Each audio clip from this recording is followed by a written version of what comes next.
Alrighty. So, Brian, welcome to the podcast. David, thanks for having me on. This is long overdue. We've literally been months. But would I say a year be correct in organizing this? Well, it's been in my head for years. I thought, I said to you before we went live, I thought we were going to get this done probably years ago, to be honest, because I thought I would have met you in person.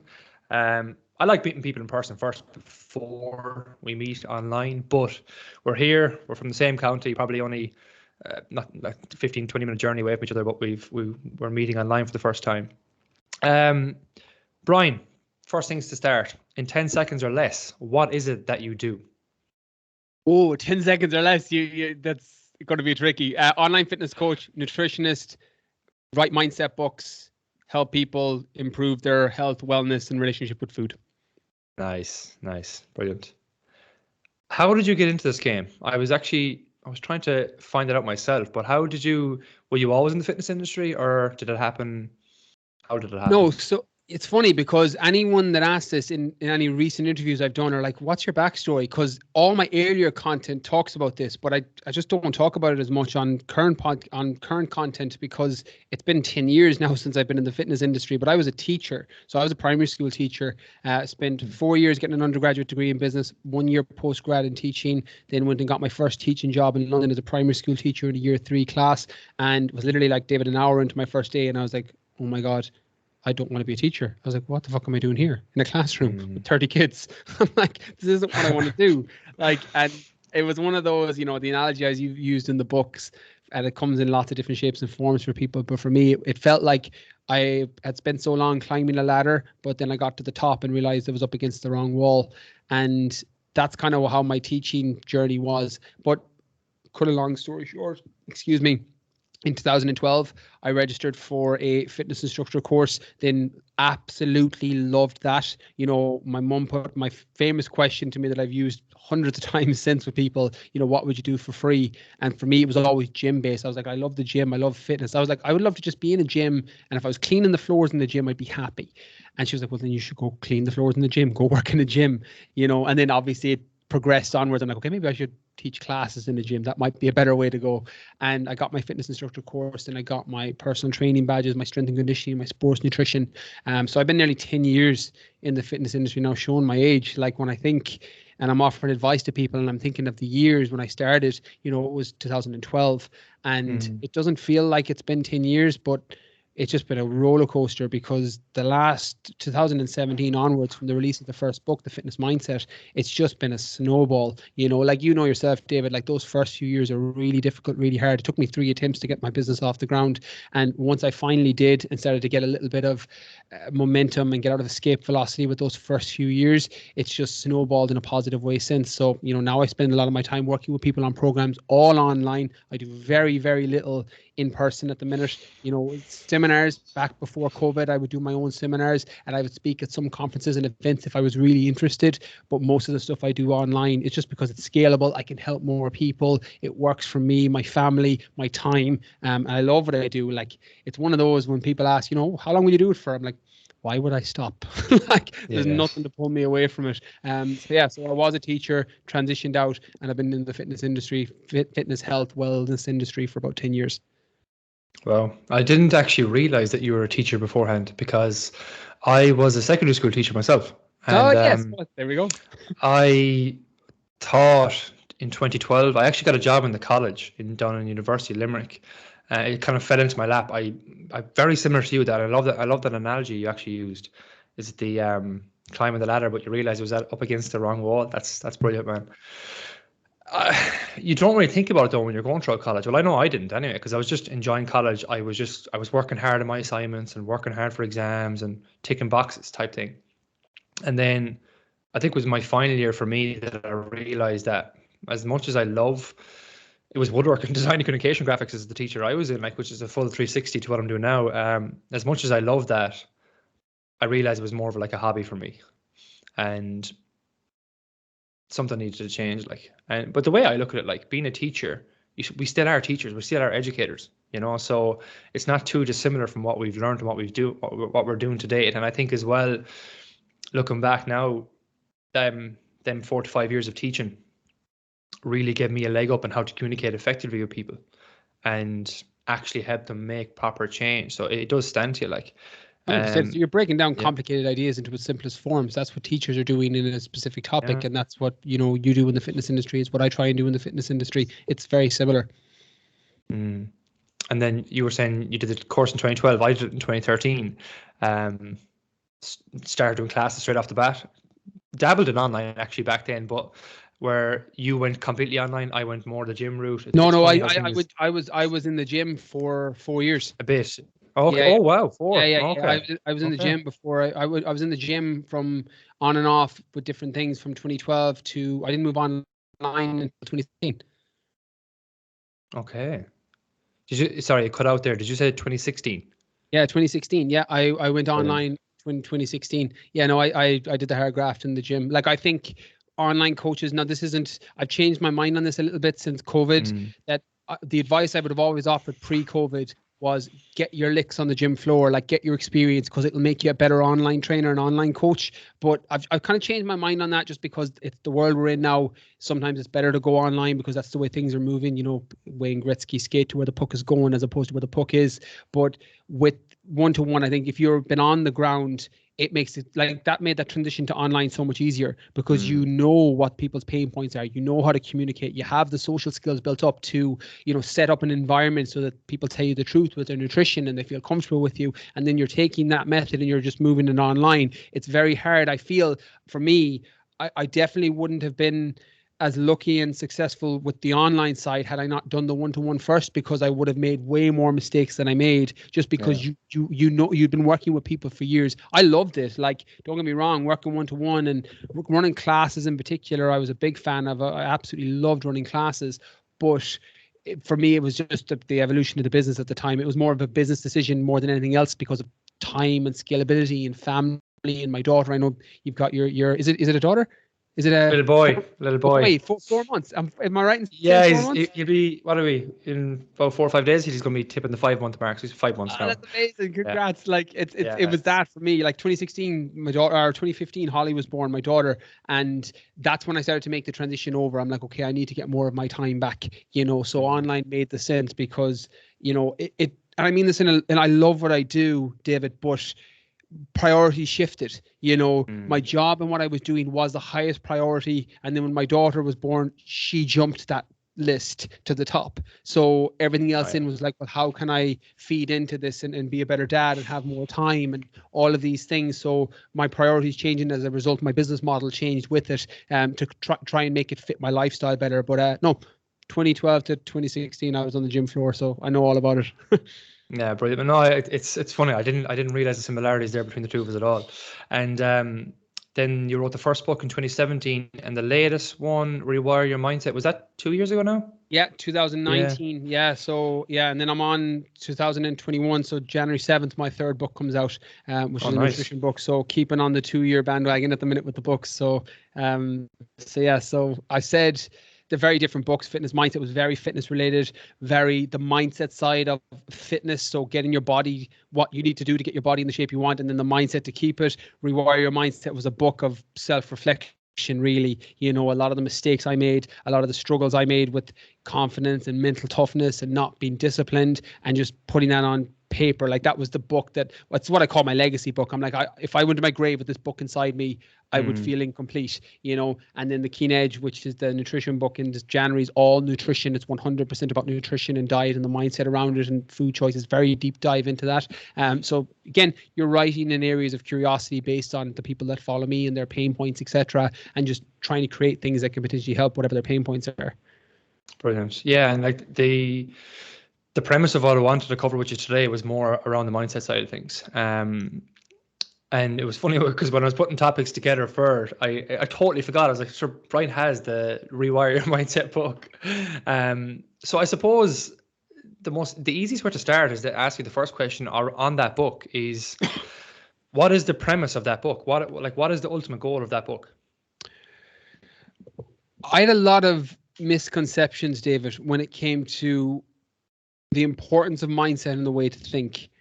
And when I started to work with people one-to-one online business, in terms of helping personal trainers move online, helping them build their business in the lots of different areas that I work in, I was seeing that tactics and strategy wasn't the problem. People didn't need to understand a calorie deficit better, or they didn't need to understand the best training split. I'm like, the reality is there's fuck all things you need to know when it comes to getting in great shape. You know, make better food choices, calorie deficit for fat loss, bit of a surplus in protein requirements for muscle gain, you know, be consistent, rinse and repeat, you know, focus on your sleep, focus on your recovery, all of these things, your training split, focus on compound lifts, but it's largely irrelevant in terms of as long as you're recruiting enough muscle fibers, your body will respond in a positive way based on goals. But that wasn't the thing that was holding people back. It was the way they were thinking, and things like self-sabotaging when they'd hit a goal, or not being disciplined and not having the goal or the reason for doing it on the front end, and they'd wonder why they'd fall off track, and then they'd beat themselves up, and they'd have this, you know, what I call your own biggest enemy living between your two ears, where your self-talk is all wrong. You know, some people, myself included, David, I've been there, like, speak to themselves at the way they would never speak to a loved one or a family member. Like, some of the internal dialogue people will have with themselves, myself included, during some of my darker days.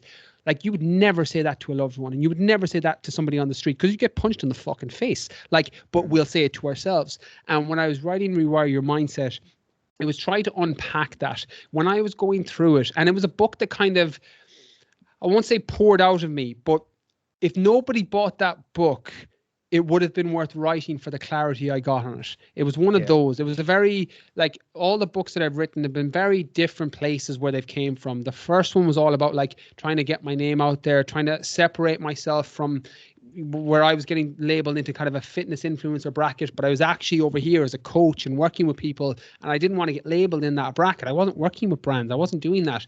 But the first book, The Fitness Mindset, was to try and separate that, so that I'm like, well, actually, I'm a coach. I help people. I'm a nutritionist. I'm a personal trainer. I'm here to help you. I'm not here to say, buy my BCAAs. Like, so that was my way to separate it. Rewire Your Mindset was me trying to work through a lot of my own shit. You know, in 2018, David, I ran Marathon des Sables, so the 6 back-to-back marathons through the Sahara Desert, and I came off the back of being a professional fitness model. So I competed in the WBFF. I was a pro fitness model, you know, bodybuilding, for anyone that's unfamiliar with that, like, just one of those, exactly as you think, way too much tan, too much muscle, looked ridiculous. But it was the thing I was doing at the time. And I transitioned out of that into running and ultra running. And off the back of running Marathon des Sables, I had a lot of clarity and kind of, you know, I'm not religious, but those come to Jesus moments, those awakenings where you're like, Jesus Christ, like, I've done something here that I never thought I could do. Where else am I limiting myself? And I started to kind of journal it and write about it and dive in deeper. And I made notes.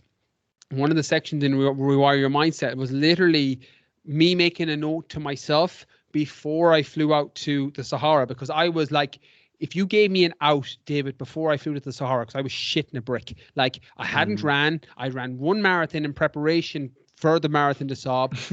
You had to go out to the Sahara. I was like, I could die out here. There's snakes. I need to have a venom pump with me within an arm's reach at all times.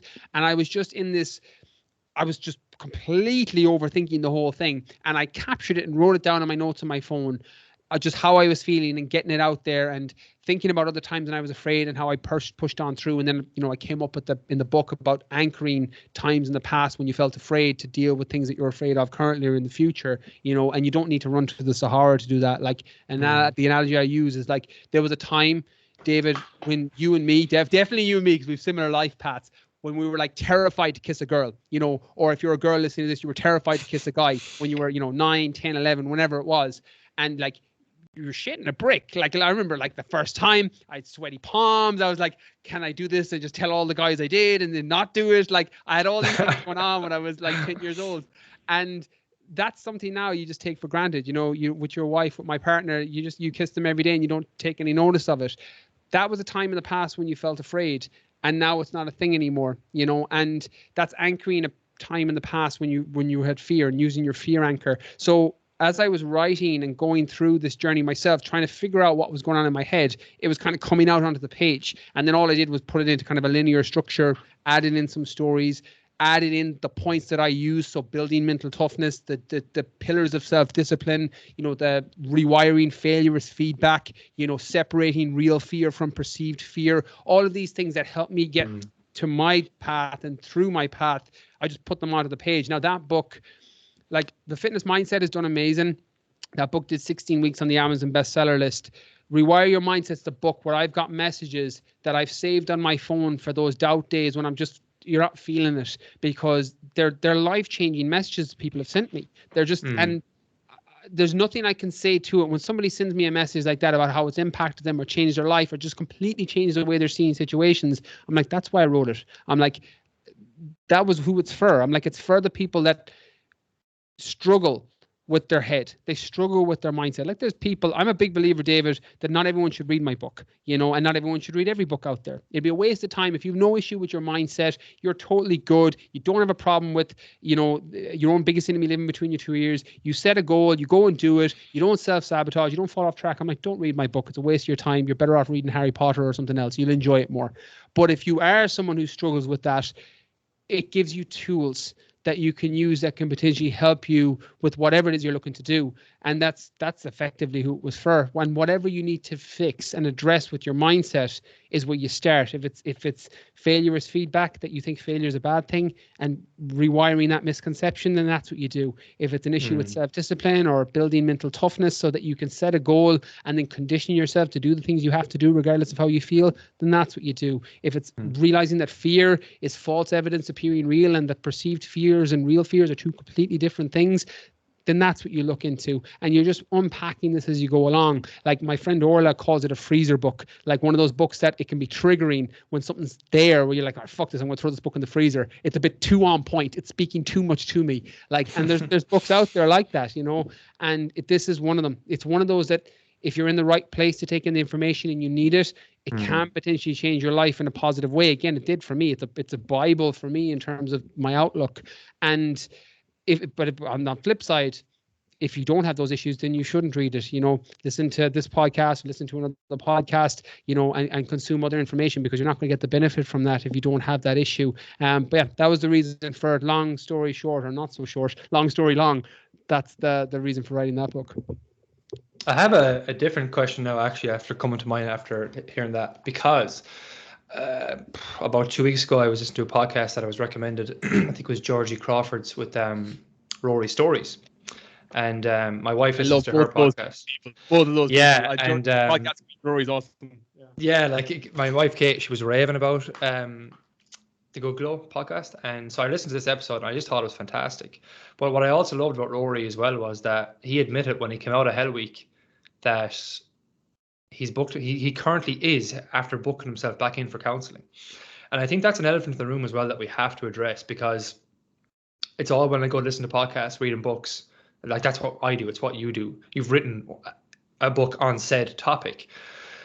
But I think sometimes they're nearly like an awareness factor for maybe I need a bit more help in that regard, aka maybe I'll benefit from talking to someone as well. And I don't know. I just wanted to mention it, Brian, because I think there's always going to be that element, you know. I think podcast and even talking to friends that are good listeners and people and reading books like this, it can get you incredibly far. But if you feel there's still something there, asking for help with a professional is probably a very good step for you as well.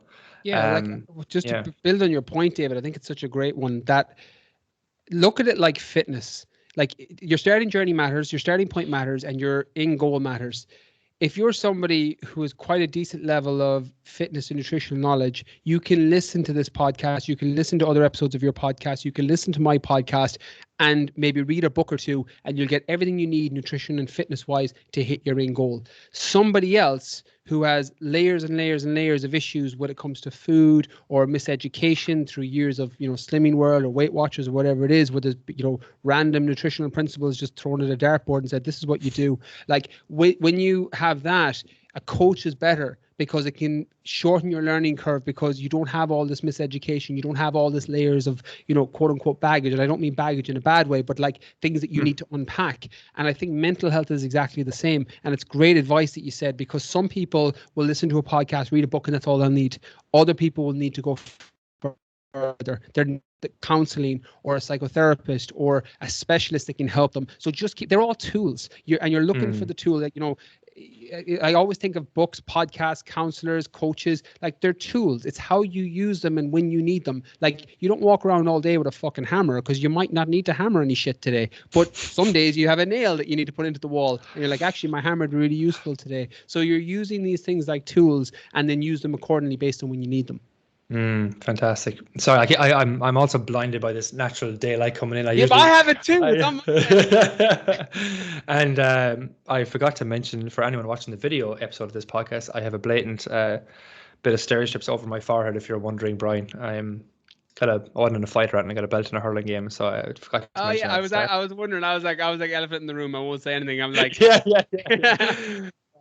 yeah. So like following on from that, then, and like. The word you're using there a lot is unpack, which I think is fantastic because we talked about, yes, potentially talking to a counselor to unpack your shit. Your shit is not a bad thing, by the way. I don't mean that. Yeah. But, like what Brian just said about unpacking it, that's all you're doing when you're talking to someone. It's you that is figuring it out. Counselors, therapists, psychotherapists, they don't give you advice.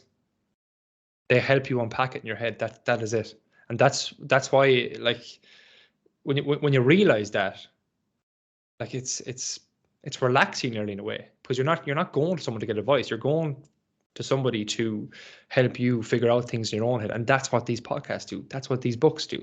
That's what Brian's book is aiming to do. So we'll move on from there. Next question I have, Brian, for you based on that as well is, how do you define mental toughness? It's very, very subjective. It's a super, super subjective term. I define mental toughness as something that people externally attribute to me or somebody else. I think it's internal discipline is when it comes back to you.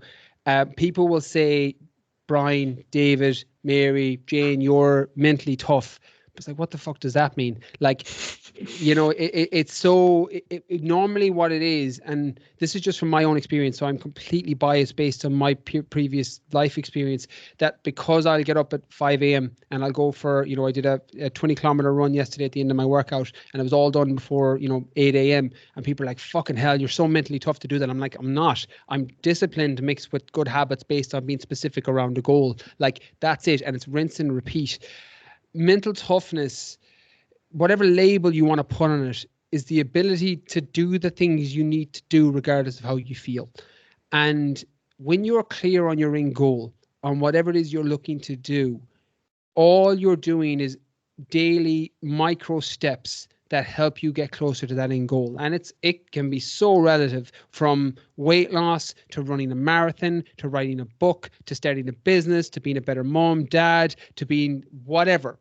You get clear on your end goal. What is this thing I'm looking to do? And then you condition yourself to set up daily habits that allow you to hit that end goal. And you do it regardless of how you feel. Like, fucking David, I never want to set my alarm for 5 a.m. Fuck that. It's dark. It's like the bed is warm. It's cold outside. And I also don't want to run. Like, running sucks. Like, up to maybe 2-3K, totally fine. Throw on a couple of songs, get you through it. Fucking 10-kilometer runs and 15-kilometer runs, 20-kilometer runs, they're soul destroying for me some days.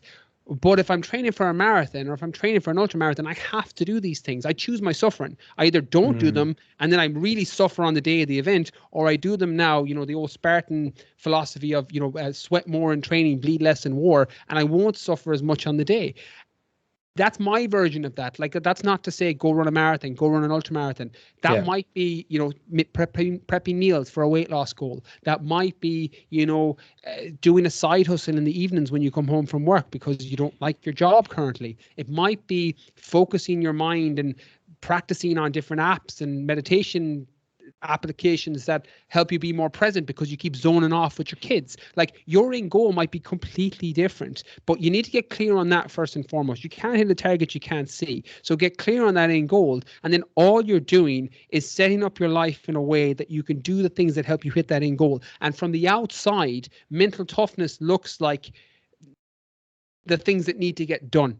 But for you, it's not. It's part of your day. It's part of your structure. It's part of your habits. I love it. I don't know if it's Seneca. It's an old Stoic quote. Form good habits and then become a slave to them. That philosophy helps you build mental toughness. But to be honest, David, it's just people on the outside looking in will label people as mentally tough.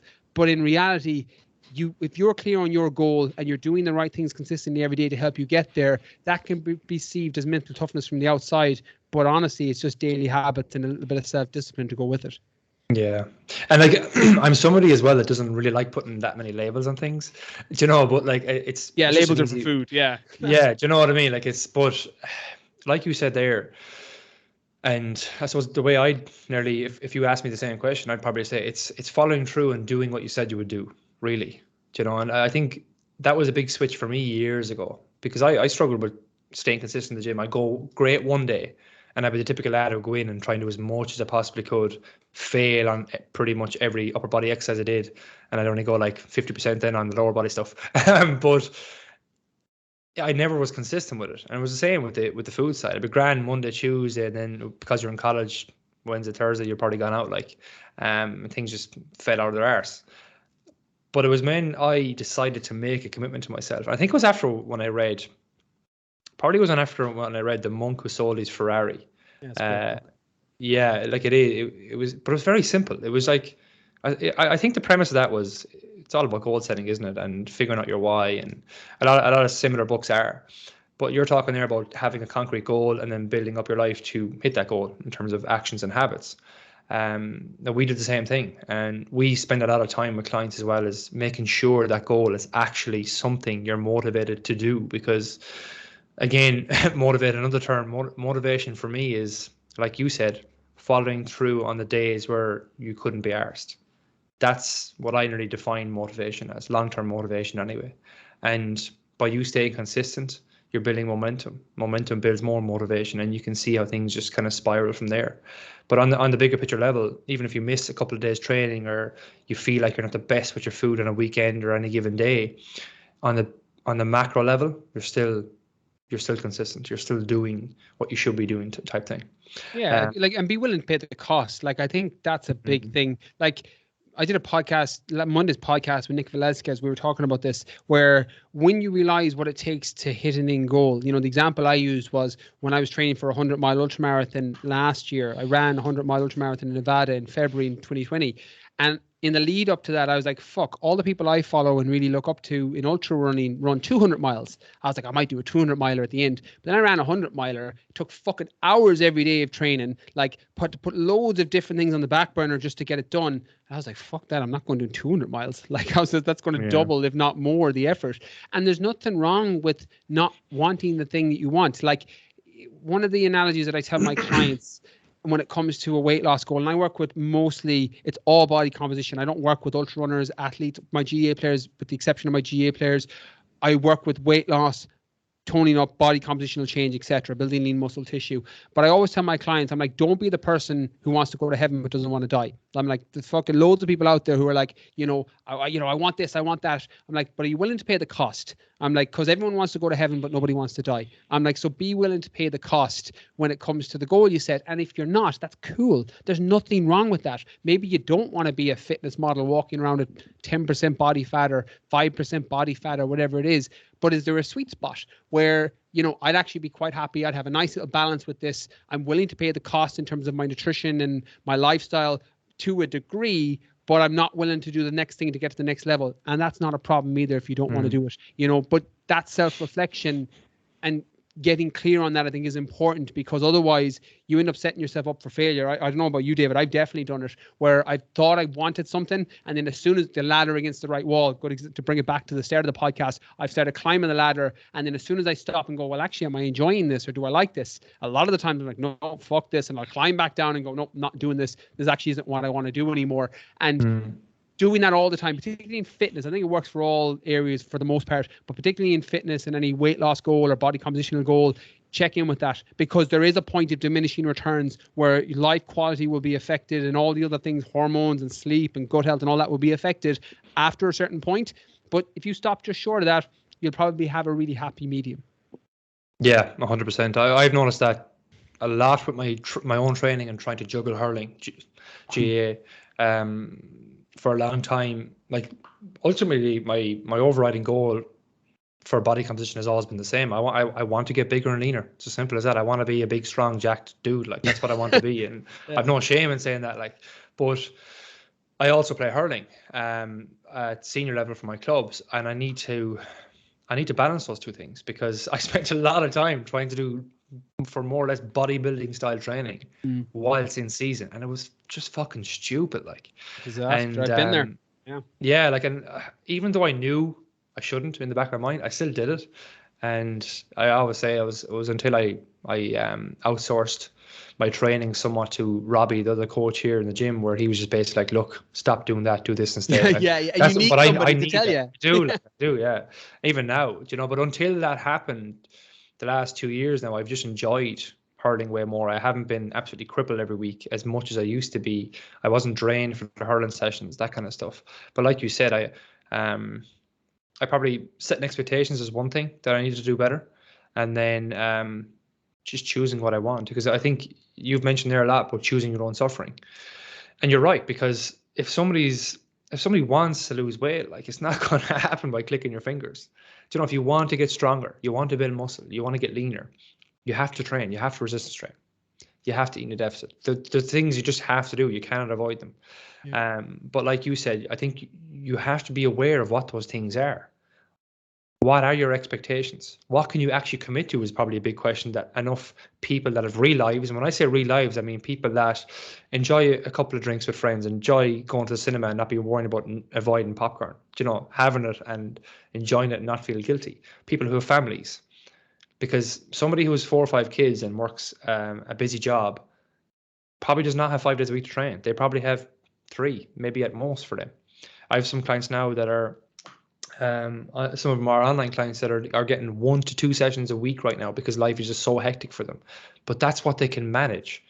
We tried to do 3 for weeks on end, and it was just always a guilty thing at the end of the week because they couldn't get the 3rd session in, So there's setting expectations, there's choosing your own suffering, and then it's doing those daily actions and habits that are leading you towards those goals. I think that's what we're trying to get across, really, I suppose, in a nutshell of this podcast. Is there anything then, Brian, where it's all well and good saying that, but how do we manage our mindset for long term, I suppose, long-term weight loss, long-term weight maintenance, even when we slip up or when we creep back into old habits? What would you say to those people, I suppose? There's a two-pronged approach to that. One is very simple and straightforward, so I'll start with the more complicated one and then reverse back. Normally, one of my favorite quotes, and it's from one of my favorite books, Poor Charlie's Almanac, from Charlie Munger, that, he says that if I knew where I was going to die, I wouldn't go there. And I think when it comes to weight loss, it's like, know where your pitfalls are, know where your fuck ups are, and then don't go there. So one of the ones I've seen that's very common for people is making too many changes too soon, particularly with weight loss, where someone goes from 0 to 100 miles an hour figuratively and make way too many changes way too soon. So January is really bad for this. I'm not sure when this podcast is going out, but January, I see this over and over again. Somebody that hasn't done anything in 6 months or 12 months or ever, and then they start going to the gym 5 or 6 days a week, and they start, eating salad for every meal and skipping breakfast or having a smoothie for breakfast and making all these changes that they never have done before. And that's a recipe for failure from the front end. So before you've even started, you've set yourself up to fail. Like, I don't know about you, David, but for me, when I'm making changes, I have to make small, consistent changes or else they don't stick. And if you're going from 0 to 1,000,000 miles an hour or 100 miles an hour, you're going to fall off track.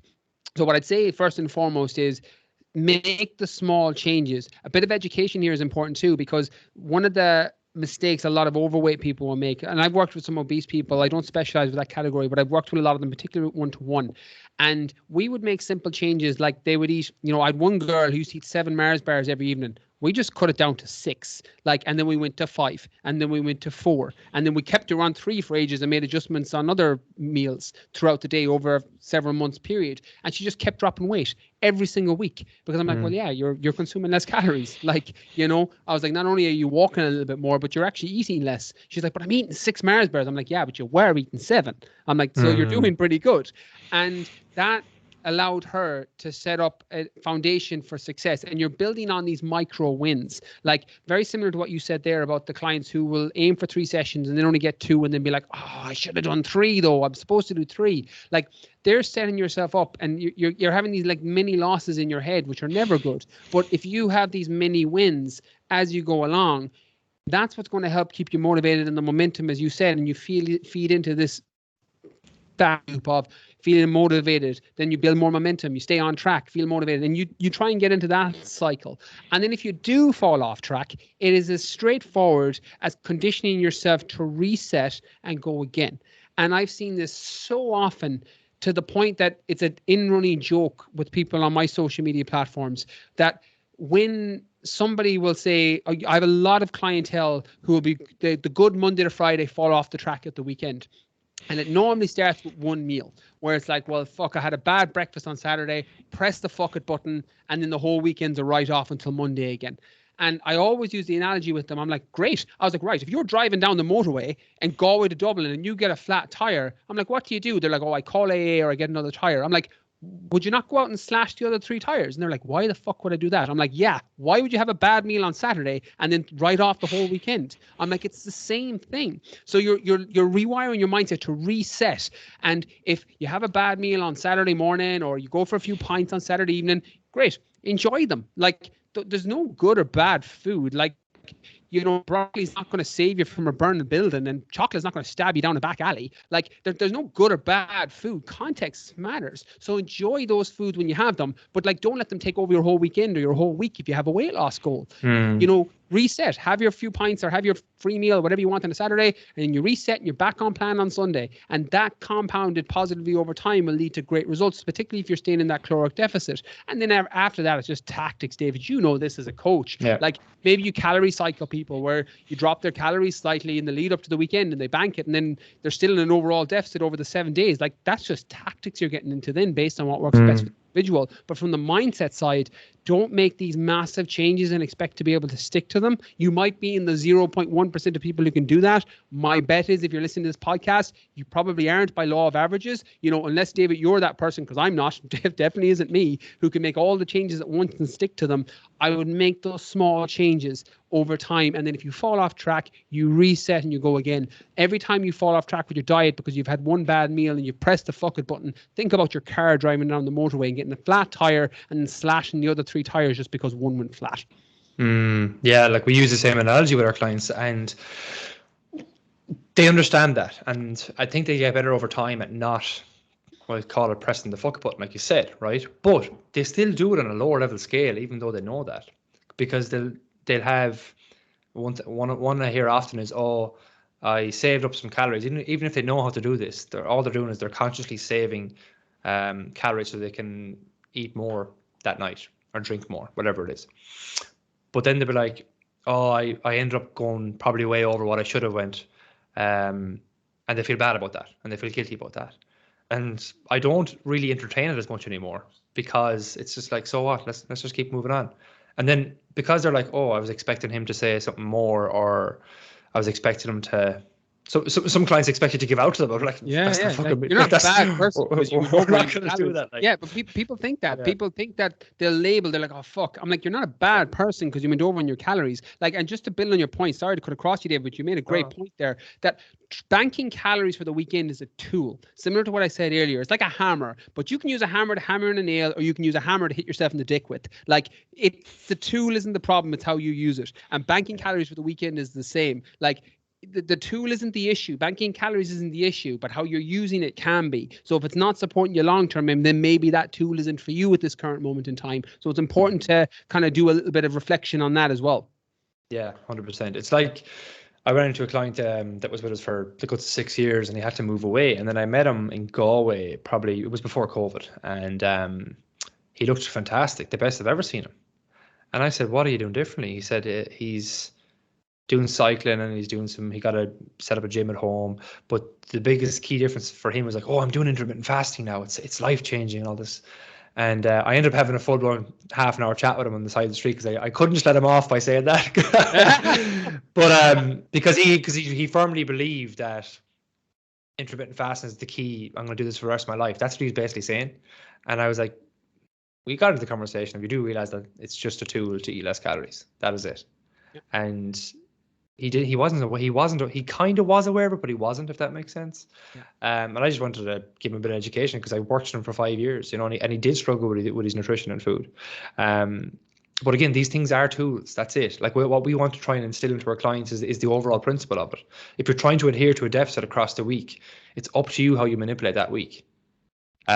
So if you want to eat less on a Friday so you can eat more on a Saturday, go for it.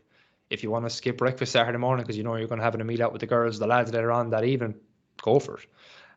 It's up to you. Like, and you start to do these, once you have that education, you start to do these things automatically. Like, I knew Saturday night with a hurling game, and all the lads wanted to go out, and I haven't been out in months with the baby and everything. So I went out, and I had a flake of Guinness and a pizza, and I think we had a quarter pounder of cheese on the way home. But did I wake up Sunday feeling fucking terrible? No, I did not.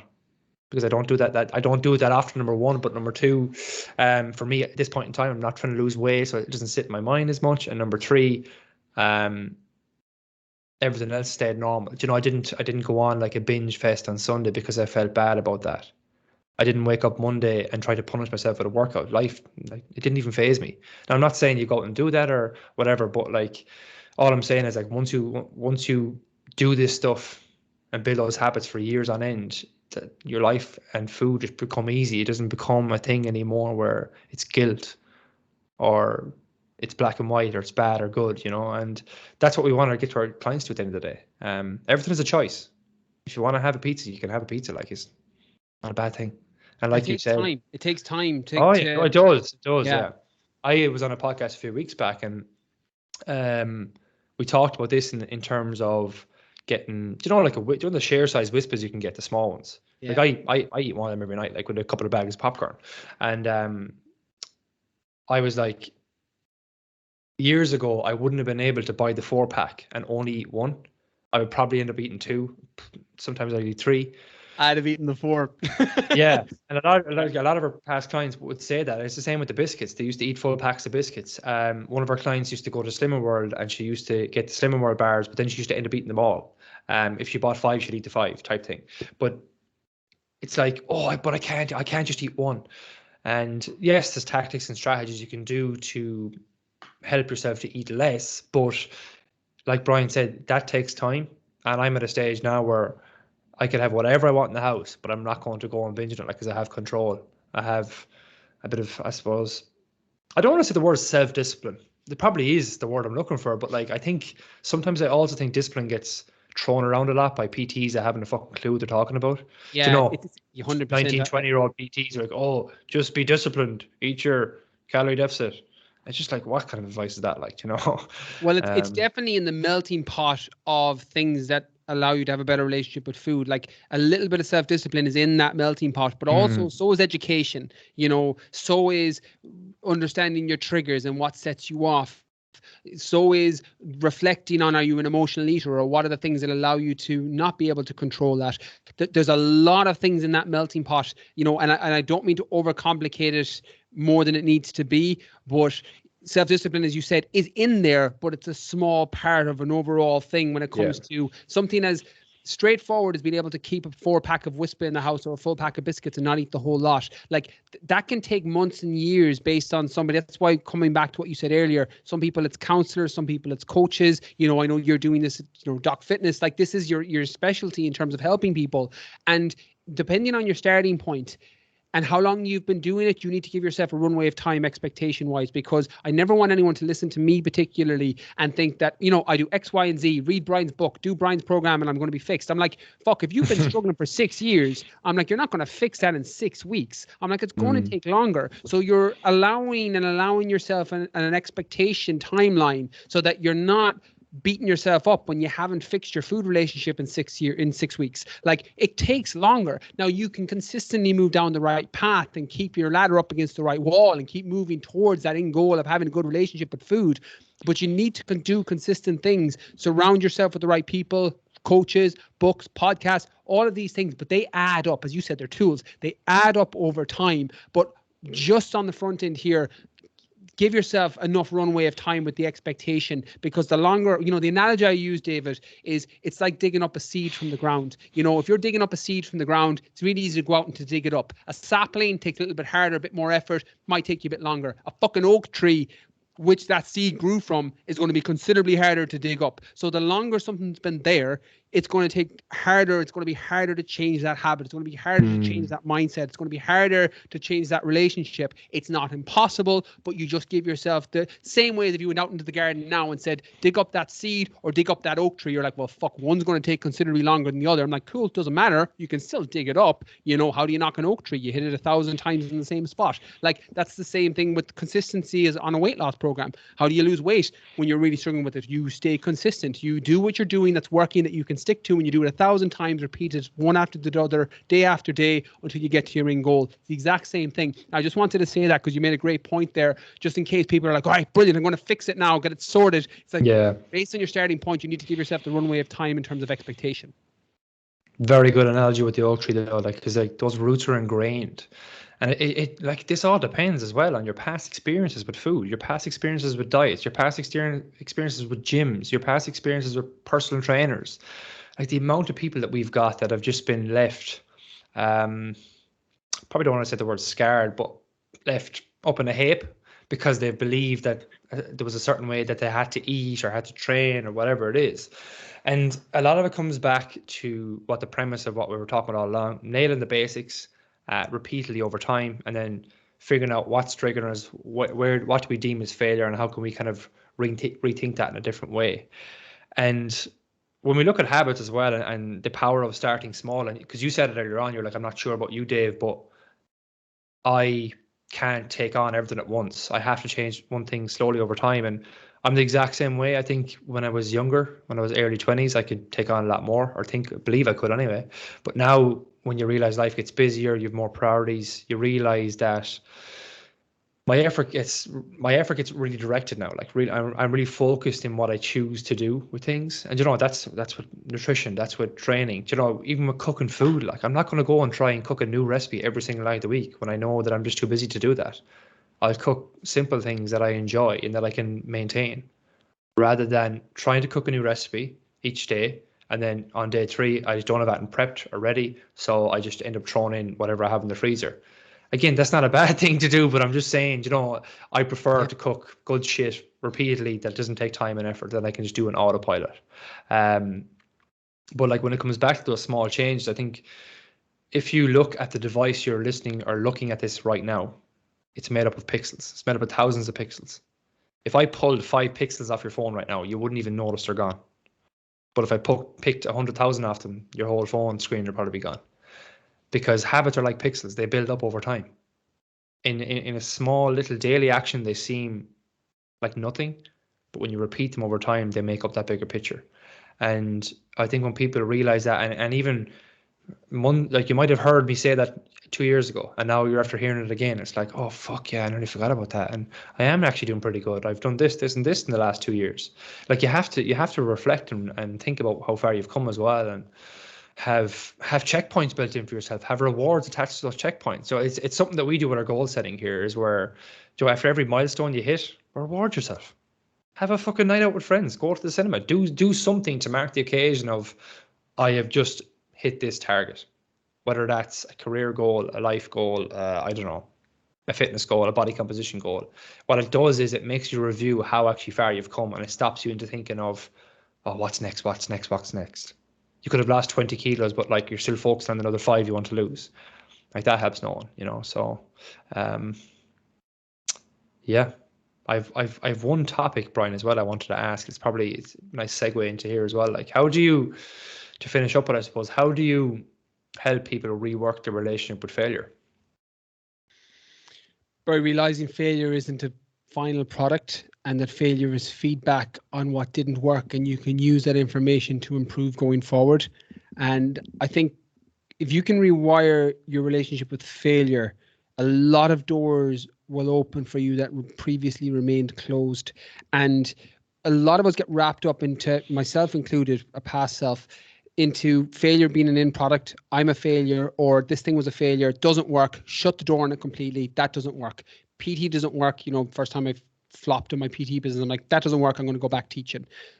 Very easy to get wrapped up in that. The other is that you attach yourself to the end product, saying, well, I'm a failure because I didn't hit my end goal, as opposed to, no, this thing over here that's outside of you failed. You know, you didn't get to the gym 3 times this week. That's cool. You take that feedback and you use it again going forward. And every failure up until this point, business, relationships, personal and romantic, fitness, diets, all the failures are feedback on what didn't work. And once you realize that, and you don't go into the definition of insanity over and over again, doing the same thing and expecting a different results. Like, this is when people jump back onto diet clubs where it's like rebound, jump on a Slimming World, lose weight, come off Slimming World, weight rebounds up. You're like, fuck. I'm like, make that mistake once, maybe twice, and then learn from it and go, well, that's clearly not sustainable for me. It's not working for me. And you take that and you use it as feedback to look into Doc Fitness or Brian Keane Fitness or another online or offline coach that you connect with, somebody that can potentially help you better than, you know, this yo-yo approach of other diet methods. So with failure, don't see it as an end product. See it as feedback.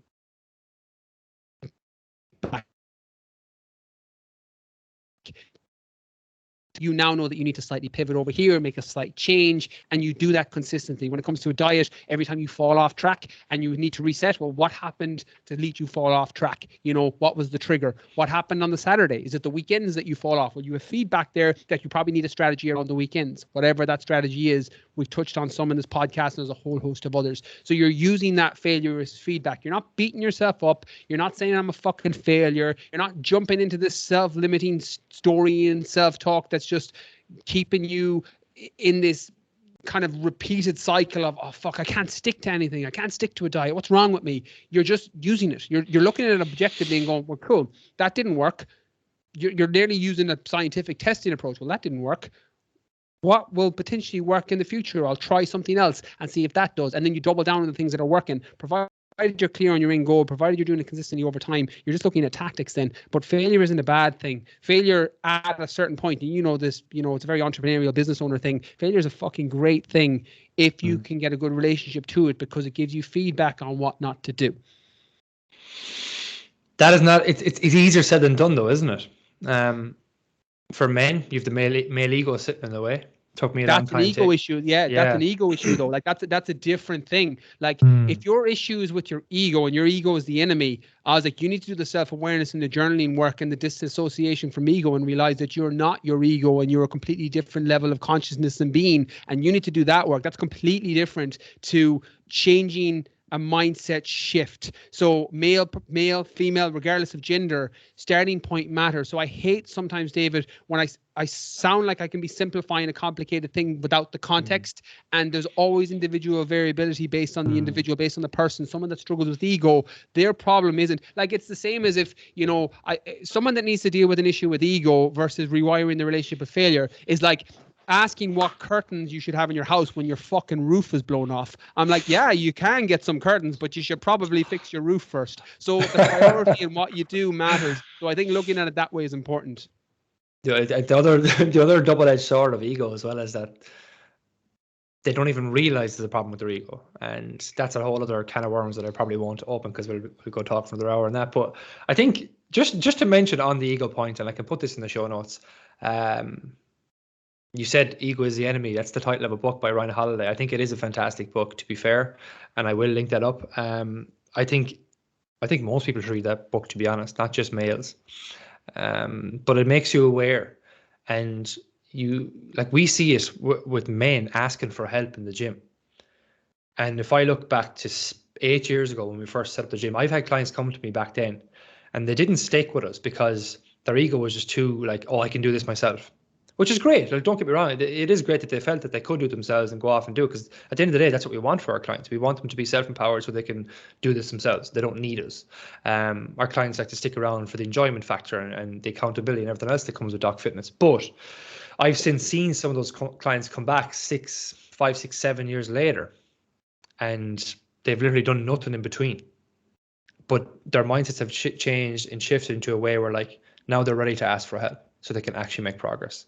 And part of me is kind of like, did certain life lessons along the way just make them aware of their own ego, you know?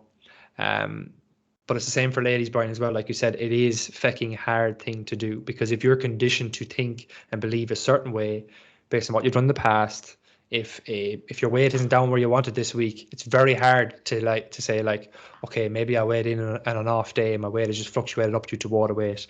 I'll track in for the next 3 days and reassess from there. A lot of people just don't do that because they just don't have probably the self-awareness to do it, or they don't have a coach reassuring them that things are okay. So look, I suppose, like we said, there's a lot of tools available to us. A lot of the time it's asking for help and be willing to ask for help so you can get on the right track.